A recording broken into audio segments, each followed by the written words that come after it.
Hey guys, welcome back to another semi-cooking video vlog. So today I'm gonna be making sofrito, which is a Puerto Rican flavored base. Tyrion's drinking water, I'm sorry.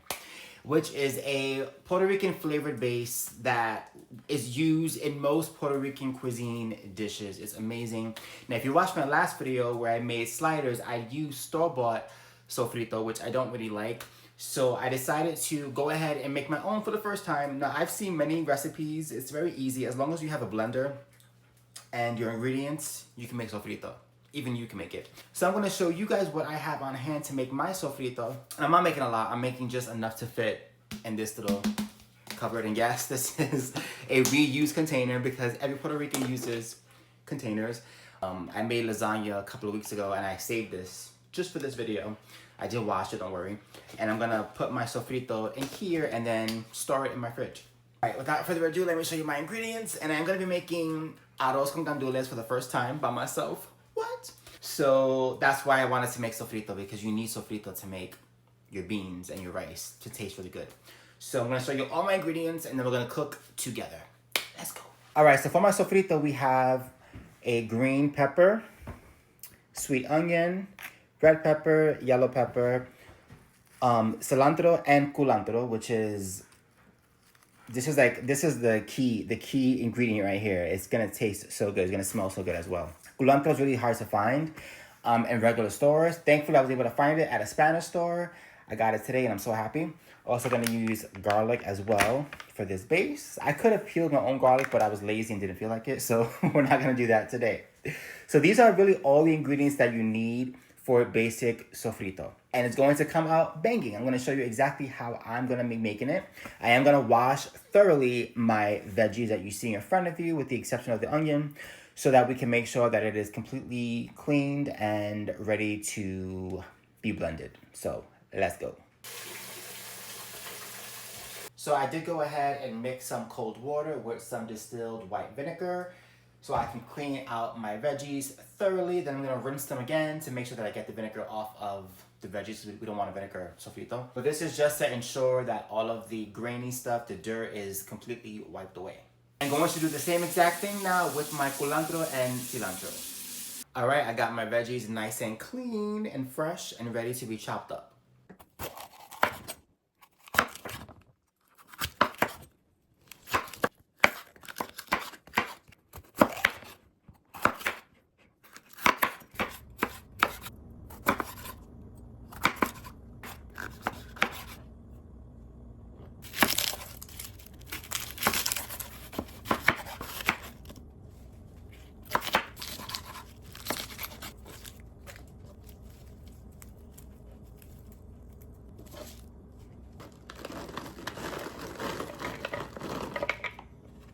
All right, and this is after I chopped up everything. So we got the onions, the peppers, the culantro, cilantro, and of course the garlic. I'm gonna just mix it around like so. And the next step is, of course, putting it in the food processor or your blender. Let's go.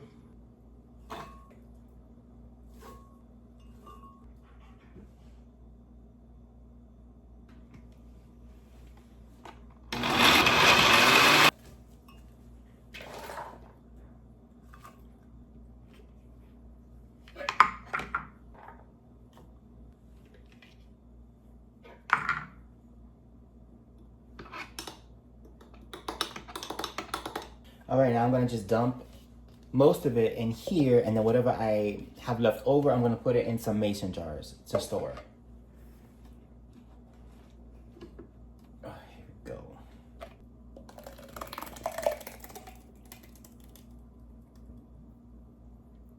Oh, majority of it fit.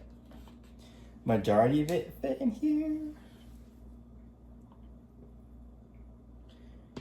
And I'm gonna save whatever's left over actually for the cooking for my arroz con gandules today.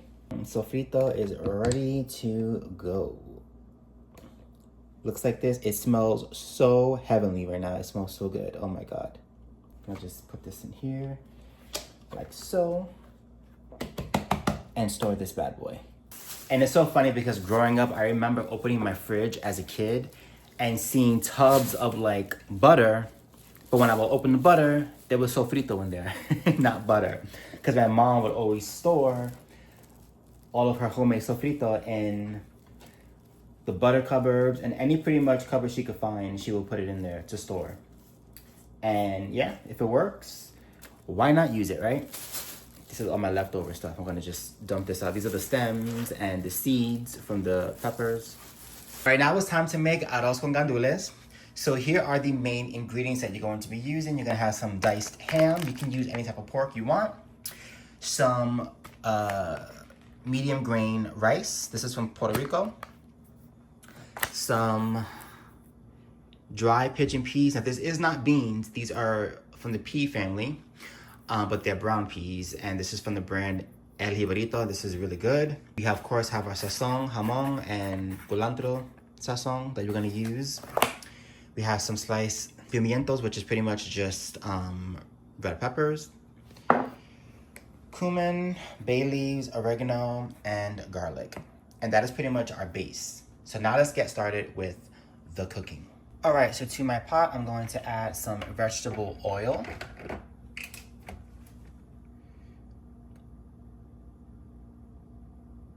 And then once that gets to a boil, we're gonna add in our diced ham. All right, I went ahead and added in our diced ham. I'm gonna let this cook and sear. And once it gets all brown, I'm going to add in my sofrito. Okay, now that my ham is nice and golden brown, I'm going to add in my sofrito.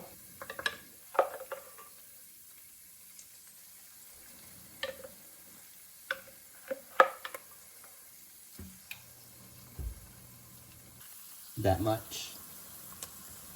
And I'm just gonna stir everything in and let that continue to cook. All right, now that it's been in there for about a minute or two, I'm gonna add in some pimientos, which is the red peppers, as well as some olives. And mix that in. Funny story, I actually hate olives. I don't like olives normally, but in Spanish cooking, particularly Puerto Rican cooking, it just works. I don't eat the olives, but the flavor of the olives in the meal, the juices of the olives, makes them, it just makes the flavors pop. I don't know, I can't explain it, but there's a method to the madness.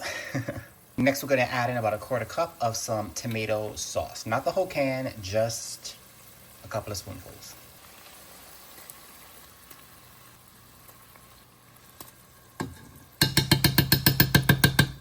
All right, I just did about 4 spoonfuls, and that's all that you need. You don't need to put the whole thing in there, because if you put too much in there, it may create a very mushy meal, which we don't want. We're not trying to make soup. Next, we're gonna add in our Goya packets of jamon, as well as culantro sazon. Here we go.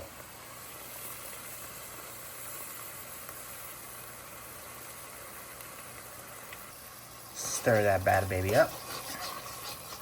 And this is what's gonna make the color of the rice turn yellow at the end. We're also gonna add in 1 bay leaf, followed by 1 teaspoon of garlic powder. I'm also gonna add in some oregano, just a little bit, not a lot. And also some pepper.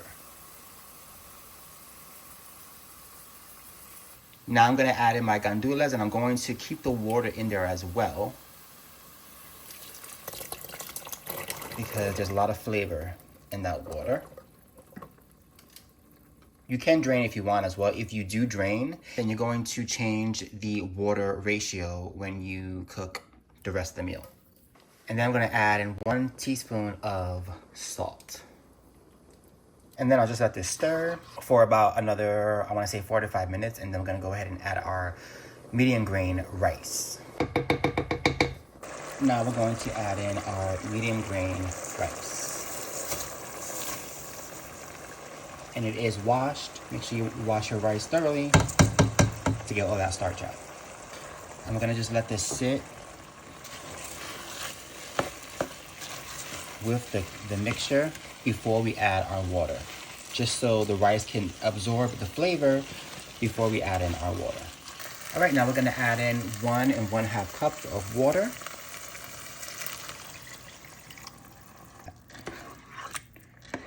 And just let that soak in. You want the water to cover the rice. So that's important, which is what it's doing. And once it gets to a boil, I'm gonna go ahead and put the cover on the pot for about a good 6 minutes. And then I will lower the heat to medium low. All right, it's been about 5 to 6 minutes. You can see the rice, most of the water is starting to evaporate, which is what we want. Now I'm gonna just stir this in a little bit. And now I'm gonna lower my heat to medium low. And I'll put the cover back on and I will let it cook for another 20 minutes. I'll be back. All right, now while the rice is cooking, I'm gonna go ahead and start preparing for my chicken cutlets. So I have 3 eggs that I already put in here. I'm gonna go ahead and add in some garlic to the egg mixture. And I'm also going to add in some grated Parmesan cheese. And we're gonna just mix this in. You can also add in Italian parsley if you like for more extra flavor, but I'm just gonna do this base. Then I have some thinly sliced chicken cutlets, but I'm also gonna just like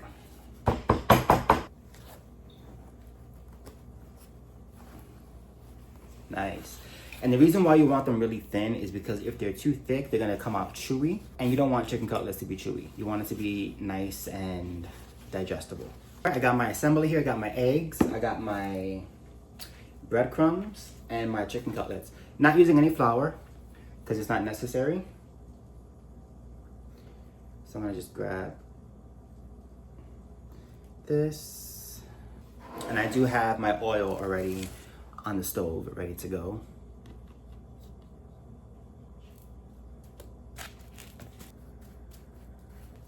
You wanna make sure that your entire chicken cutlet is covered and coated correctly.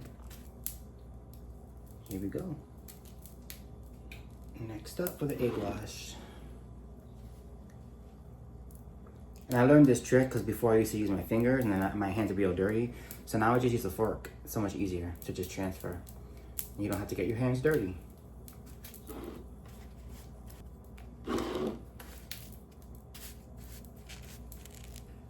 This is the big old one right here.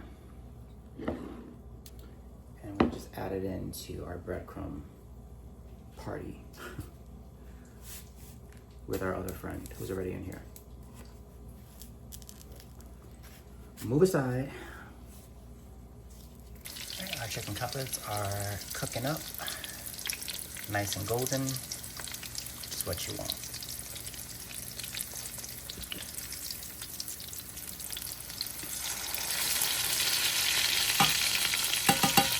And they're nice and golden brown and ready to go.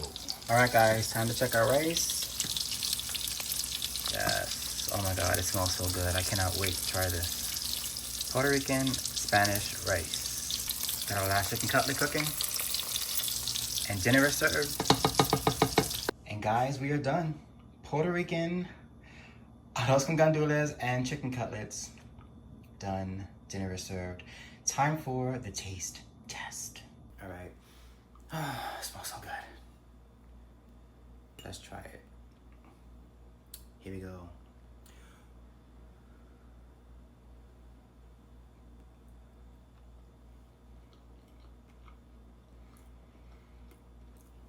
One more bite. Just needs a... Yes. Chicken cutlet.